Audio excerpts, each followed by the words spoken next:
नमस्कार शेतकरी मित्रांनो, कृषी कल्याण युट्यूब चॅनल मध्ये सर्व शेतकरी बांधवांचं हार्दिक स्वागत। तर शेतकरी मित्रांनो, आपण राज्यातल्या म्हणजेच आपल्या महाराष्ट्र राज्याच्या कर्जमाफी संदर्भात एक महत्त्वाचा असं अपडेट जाणून घेण्याचा प्रयत्न करणार आहोत। कारण की सध्या लोकसभेचं हिवाळी अधिवेशन सुरू आहे आणि या हिवाळी अधिवेशनामध्ये मोठी मागणी खासदार सुप्रिया सुळे यांच्या माध्यमातून करण्यात आलेली आहे। आणि मित्रांनो, 2019 ते 2023 च्या कर्जमाफी संदर्भात एक महत्त्वाचा असा अपडेट आपण या व्हिडिओच्या माध्यमातून जाणून घेण्याचा प्रयत्न करणार आहोत। तर नमस्कार, मी ज्ञानेश्वर सवंडकर स्वागत करतो कृषी कल्याण युट्यूब चॅनल मध्ये। तर शेतकरी मित्रांनो, आमच्या चॅनलवर जर नवीन असाल तर चॅनलला नक्की सबस्क्राइब करायला विसरू नका, जेणेकरून शेती संबंधित असेच नवनवीन अपडेट्स तुम्हाला सर्वप्रथम आमच्या चॅनलवर पाहायला मिळतील। तर चला तर मित्रांनो, व्हिडिओला सुरुवात करूया। तर शेतकरी मित्रांनो, तुम्हाला माहितच आहे की सध्या लोकसभेचं हिवाळी अधिवेशन सुरू आहे आणि या हिवाळी अधिवेशनामध्ये खासदार सुप्रिया सुळे यांच्या माध्यमातून आपल्या महाराष्ट्र राज्याच्या कर्जमाफी संदर्भात त्यांनी ते स्टेटमेंट केलेलं आहे। लोकसभेमध्ये त्यांनी विषय मांडलेला आहे।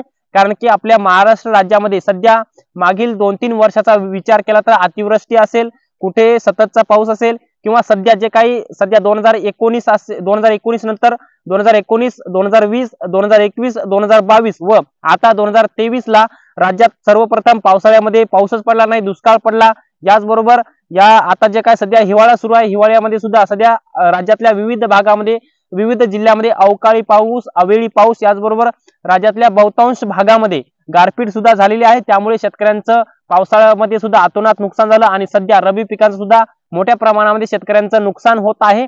आणि त्याच पार्श्वभूमीवर ज्या ज्या शेतकऱ्यांनी कर्ज घेतलेलं आहे, ज्या ज्या शेतकऱ्यांनी आपल्या शेती पिकांसाठी खरीपासाठी कर्ज घेतलेलं होतं, खरीपातील सर्व पिकं पावसाअभावी, पावसाचा 21 दिवसापेक्षा जास्त खंड पडला, पावसाअभावी मोठ्या प्रमाणामध्ये शेतकऱ्यांच्या शेती पिकांचं नुकसान झालं। त्यामुळे शेतकऱ्यांच्या हाती काही आलेलं नाही। सध्या जे काही शेतकऱ्यांनी रब्बीची पेरणी केली, रब्बी हंगामामध्ये सुद्धा हरभरा असेल, गहू असेल, ज्वारी असेल, किंवा तूर असेल, किंवा सध्याचं कापूस पीक असेल, यांचं सुद्धा या अवेळी पाऊस व गारपिटीमुळे शेतकऱ्यांचं मोठ्या प्रमाणामध्ये नुकसान झालं। आणि या नुकसानग्रस्त शेतकऱ्यांना सरसकट कर्जमाफी द्यावी। महाराष्ट्र राज्यामध्ये सध्या संकट आहे, शेतकऱ्यांवर संकट आहे। त्यामुळे महाराष्ट्र राज्यातील शेतकऱ्यांना सरसकट केंद्र सरकारने कर्जमाफी द्यावी अशी मागणी खासदार सुप्रिया सुळे यांच्या माध्यमातून करण्यात आली आहे। आणि मित्रांनो, ही मागणी आहे, परंतु ही मागणी सुद्धा यशस्वी होईल असंही सध्या दिसत आहे। कारण की येणाऱ्या केंद्र सरकारच्या डोळ्यासमोर येणाऱ्या लोकसभेच्या निवडणुका व याचबरोबर राज्य सरकारच्या सुद्धा माध्यमातून अशीच मागणी राहील की, कारण की लोकसभा व विधानसभेच्या निवडणुका एकाच वेळी आहेत। अगोदर लोकसभेच्या निवडणुका होतील, नंतर जे काही आपल्या राज्य सरकारच्या म्हणजे विधानसभेच्या निवडणुका होतील। त्यामुळे येणाऱ्या लोकसभेच्या व येणाऱ्या लोकसभेच्या व विधानसभेच्या निवडणुका पाहता केंद्र सरकारकडून कर्जमाफी होण्याची शक्यता आहे। याचबरोबर मित्रांनो, कर्जमाफी जर झाली तर 2019 ते 2023 पर्यंत जी काही कर्जमाफी होणार नाही असं राज्य सरकार सांगते, ती कर्जमाफी होऊ शकते। अद्यापर्यंत सध्या हिवाळी अधिवेशन केंद्र सरकारचं किंवा लोकसभेचं सुरू आहे, परंतु अद्यापर्यंत यावरती ठोस निर्णय घेण्यात आलेला नाही। परंतु येणाऱ्या काही दिवसामध्ये कर्जमाफी संदर्भात निर्णय होऊ शकतो, परंतु अद्यापर्यंत कोणताही निर्णय झालेला नाही। मित्रांनो, तुम्हाला माहितीच आहे की आपल्या राज्य सरकारच्या माध्यमातून राबवण्यात आलेल्या कर्जमाफीच्या 2 योजना, 2017 ची योजना छत्रपती शिवाजी महाराज कर्जमुक्ती योजना, याच्यानंतर 2019 ची योजना महात्मा ज्योतिराव फुले शेतकरी कर्जमुक्ती योजना। या दोन्ही योजनेच्या माध्यमातून वंचित शेतकऱ्यांना राज्य सरकार तर लाभ देणारच आहे, हे तर मात्र स्पष्ट झालेलं आहे। मागील जे काही राज्याचं जे काही मंत्रिमंडळ बैठक झाली, या मंत्रिमंडळ बैठकीच्या माध्यमातून निर्णय घेण्यात आला। याचबरोबर विविध नेत्यांच्या माध्यमातून सुद्धा सांगण्यात आलेलं आहे की ज्या शेतकऱ्यांना कर्जमाफीपासून वंचित ठेवलेला आहे त्या शेतकऱ्यांना कर्जमाफी देण्यात येईल। याचबरोबर छत्रपती शिवाजी महाराज कर्जमुक्ती योजना नव्याने राबवण्यात येईल, कारण की अर्थसंकल्पीय अधिवेशनामध्ये याची घोषणा केलेली आहे। त्यामुळे छत्रपती शिवाजी महाराज कर्जमुक्ती योजना सुद्धा राज्य सरकारच्या माध्यमातून राबवण्यात येईल। याचबरोबर महात्मा ज्योतिराव फुले शेतकरी कर्जमुक्ती योजना, छत्रपती शिवाजी महाराज कर्जमुक्ती योजना, आणि या दोन्ही योजनेच्या माध्यमातून वंचित शेतकऱ्यांना कर्जमाफी दिली जाणार आहे। आणि ज्या शेतकऱ्यांना कर्जमाफीचा लाभ प्रत्यक्षामध्ये झालेला नाही त्या शेतकऱ्यांना 2 लाखापर्यंत कर्जमाफी दिली जाणार आहे। आणि जे नियमित कर्जदार शेतकरी आहेत त्यांना 50,000चं प्रोत्साहनपर अनुदान राज्य सरकारच्या माध्यमातून देण्यात येईल। आणि ही झाली राज्य सरकारची सरसकट 2 लाखापर्यंतची कर्जमाफी, किंवा 2017च्या योजनेच्या माध्यमातून ती 1.5 लाखाची कर्जमाफी, ती आता ही अशी कर्जमाफी झाली। परंतु केंद्र सरकारच्या माध्यमातून जर कर्जमाफी केली, कारण की कर्जमाफी करण्यासारखं आहे, कारण की शेतकऱ्याकडे सध्या शेतकऱ्यांचं जे काही पीक आहे ते संपूर्ण गेलेलं आहे, हातातून गेलेलं आहे। त्यामुळे केंद्र सरकार कर्जमाफी करू शकते आणि या कर्जमाफी करण्याचं कारण म्हणजे हे लोकसभेच्या निवडणुका आहेत, त्यामुळे कर्जमाफी होण्याचे सुद्धा चान्सेस भरपूर आहेत।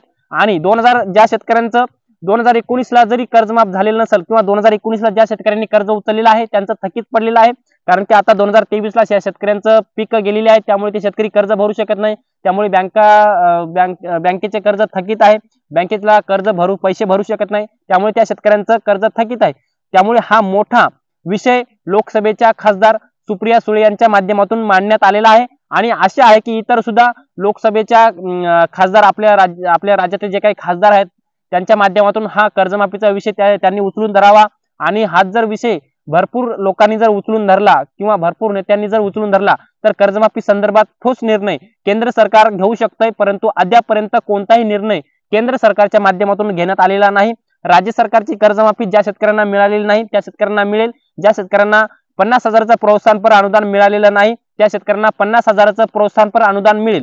परंतु केंद्र सरकारच्या माध्यमातून आताची 2023 ची जर कर्जमाफी झाली तर शेतकऱ्यांसाठी एक आनंदाची बातमी राहील, कारण की मोठ्या प्रमाणामध्ये अतिवृष्टी, गारपीट किंवा राज्याला दुष्काळाचं संकट सध्या आहे आणि त्यामुळे याच्याच पार्श्वभूमीवर केंद्र सरकार हा निर्णय घेऊ शकतंय। अद्यापर्यंत कोणताही निर्णय घेण्यात आलेला नाही आणि निर्णय जर झाला तर शेतकऱ्यांना सरसकट जरी नसली तरी 2 लाख किंवा 2.5 लाख किंवा 3 लाखापर्यंतची कर्जमाफी मिळू शकते, परंतु अद्यापर्यंत हा निर्णय घेण्यात आलेला नाही। आता सध्या जे काही लोकसभेचं हिवाळी अधिवेशन सुरू आहे, हिवाळी अधिवेशनामध्ये संपूर्ण जे काही केंद्राचे GR असतील किंवा केंद्र सरकार जे काही आता याच्या पुढे भूमिका घेईल हे पाहणं अत्यंत महत्त्वाचं आहे, कारण की राज्यातल्या शेतकऱ्यांचं सुद्धा लक्ष आता केंद्र सरकारचं जे काही हिवाळी अधिवेशन आहे, हिवाळी अधिवेशनावर संपूर्ण लक्ष लागलेलं आहे। याचबरोबर केंद्र सरकारच्या अधिवेशनाबरोबरच आपल्या राज्यात सुद्धा हिवाळी अधिवेशन सध्या उद्यापासून म्हणजे 7 डिसेंबर 2023 पासून सुरू होईल आणि या हिवाळी अधिवेशनावर सुद्धा जे काही दुष्काळाच्या झळा सोसत असलेले जे काही आपल्या राज्यातले जिल्हे आहेत या जिल्ह्यातील शेतकऱ्यांचं सुद्धा लक्ष लागलेलं आहे, कारण की संपूर्ण राज्यामध्ये सुद्धा दुष्काळ आहे आणि सध्या जे काही अवकाळी पाऊस, गारपीट हे होत आहे याचे जे काही दुष्काळाचं पॅकेज किंवा अवेळी पाऊस, गारपिटीचं पॅकेज हे राज्य सरकार हिवाळी अधिवेशनामध्ये जाहीर करू शकते, याकडे शेतकऱ्यांचं लक्ष लागलेलं आहे। आणि सध्या केंद्र सरकारचं चालू असलेलं हिवाळी अधिवेशन याचबरोबर आता उद्यापासून सुरू होणार असलेलं राज्य सरकारचं हिवाळी अधिवेशन या दोन्ही अधिवेशनाकडे शेतकऱ्यांचं मोठ्या प्रमाणामध्ये लक्ष लागून राहील, कारण की मोठ्या प्रमाणामध्ये शेतकऱ्यांना संकटांचा सामना करावा लागत आहे। त्यामुळे जे काही शेतकरी छत्रपती शिवाजी महाराज कर्जमुक्ती योजना, महात्मा ज्योतिराव फुले शेतकरी कर्जमुक्ती योजना या दोन्ही योजनेपासून वंचित आहेत त्यांचंही लक्ष लागलेलं आहे। ज्या शेतकऱ्यांचं 19 नंतर कर्ज आहे, 19 नंतर कर्ज थकीत पडलेलं आहे, म्हणजे 2019 नंतर कर्ज थकीत पडलेलं आहे आणि बहुतांश शेतकऱ्यांनी यावर्षी 2023ला कर्ज घेतलेलं आहे त्याही शेतकऱ्यांचं लक्ष लागलेलं आहे। याचबरोबर मित्रांनो, राज्यामध्ये 40 तालुक्याच्या व्यतिरिक्त 1021 महसूल मंडळामध्ये दुष्काळ घोषित केला। या दुष्काळ घोषित केलेल्या महसूल मंडळामध्ये राज्य सरकार हिवाळी अधिवेशनामध्ये कोणता निर्णय घेणार किंवा कोणतं किती पॅकेज जाहीर करणार याकडे मोठ्या प्रमाणामध्ये शेतकऱ्यांचं लक्ष लागलेलं राहील। तर शेतकरी मित्रांनो, याच्या संदर्भात एक महत्त्वाचा असा अपडेट आपण या व्हिडिओच्या माध्यमातून जाणून घेण्याचा प्रयत्न केला। हे अपडेट तुम्हाला कसं वाटलं कमेंट बॉक्समध्ये नक्की कळवा आणि शेवटी आमचे YouTube चॅनल कृषी कल्याण YouTube चॅनलवर जर नवीन असाल चॅनलला नक्की सबस्क्राइब करायला विसरू नका। तर शेतकरी मित्रांनो, तुर्तास इथे थांबतो, तोपर्यंत धन्यवाद।